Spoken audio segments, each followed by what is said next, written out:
All right, greetings. So, as you folks may or may not know, sometimes the signal goes out because I'm over here in Central America. So it's not like you have Wi-Fi and all the train stations there in the States. So I just came out of the garden, getting some weeding and some late night, just early evening weeding because it's starting to get dark. So if I just get a little bit at a time, that can go a long way so it doesn't become overwhelming. Because especially during the rainy season, and the weeds come out really, really, really quick. So yeah, so I'm really interested to know what people are trying to enhance at gardening, right? Because everybody can grow something, even if it's some sprouts. So I know from having lived in a cold temperature in the northern regions for years, and I was able to grow some things that I was able to maintain actually all year round. I found some things that I can grow right inside of a small New York apartment. So with some encouragement and a little know-how, you can shorten your learning curve. It doesn't have to take you 20 years. It doesn't have to take you as long to learn how to grow something in your own house. So the red leaf lettuce is coming out good. And I'm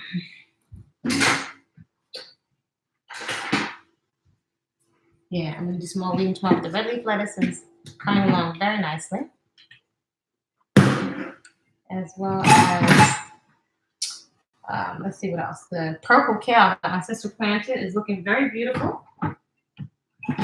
The broccoli is looking very, very beautiful. So we'll see how that's coming out. So, I have quite a few seeds that didn't bust. They didn't sprout. They didn't germinate. So I'm going to put some other things in the ground. And I want to stagger so I can always have an option of something that's coming up. And my vision is to just have all of the different rows of the plants nice and full, because that would mean I know what's in my food. I can pick it fresh, and I don't have to head to the market so much, because we eat a lot of greens, and greens are a staple.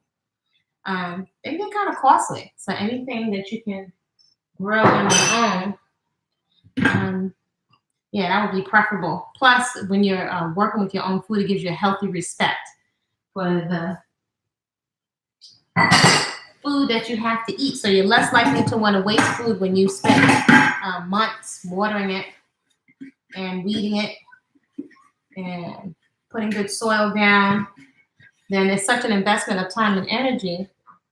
You're less likely to want to waste food. So that's a good thing. That comes from being connected. So you literally develop a whole other level of connection to your food, right? When you're growing it on your own.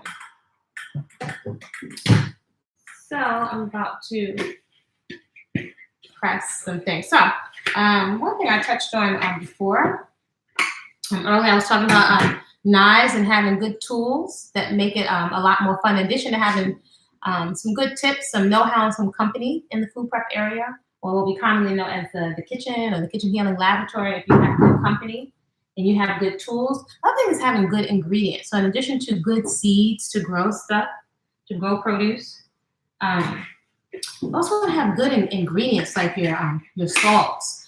So as many people may think certain things are expensive, there's certain things that I will spend on, like good sea salt, like pink Himalayan sea salt, or the Celtic, or what they call Celtic, CELTIC, sea salt instead of white table salt, which I don't use. You want to use the sea salt because it has more minerals in it, or organic cider vinegar with the mother in it that's really, really cloudy at the bottom. I'd rather spend on those items because the quality, your palate changes. You can really taste the quality of the different ingredients. You can definitely see the difference. For example, if you're looking at cheaper organic cider vinegar, which I have used before as a diluted rinse to rinse my hair, versus good quality organic cider vinegar with the mother in it.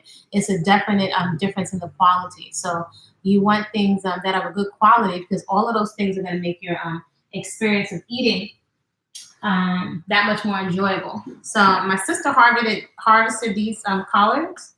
So all of these came out of the garden. So these are doing pretty nicely. And for folks that were asking earlier, or that beginner gardeners in the areas where it's colder, in the colder region, if you create a greenhouse, a small greenhouse, which is something totally doable, different types of kale and collards can grow in the colder months. So this you can be growing all year round. So Mother Nature in every area is always going to give us something, right? So she's always going to give us something to eat. There's plenty to eat. So yeah, I just want to really emphasize having your quality products, and products or food things. Like, I'm the type that I ventured into making my own kimchi, my own soul kimchi with my own flavor on it. Because once you learn to master something, you don't really need a recipe book. So when you come spend time with me in the kitchen, you'll learn eventually that you don't need a recipe book. Once you learn how to deal with the different textures and the flavors and to balance out the flavors and make the food really pretty, and then taking it on a roll with you. So it's a lifestyle. But you can learn how to make your own vinegars as a project, and that's a fun thing to do. Make your own kimchi, make your own spice blends, make your own soap for those times when you do want soap. Here I've seen so much soap that has chemicals in it. So for the time when I do want soap, there's nothing like knowing what's in your stuff, and it gives you also a healthier appreciation for what we're spending our money on.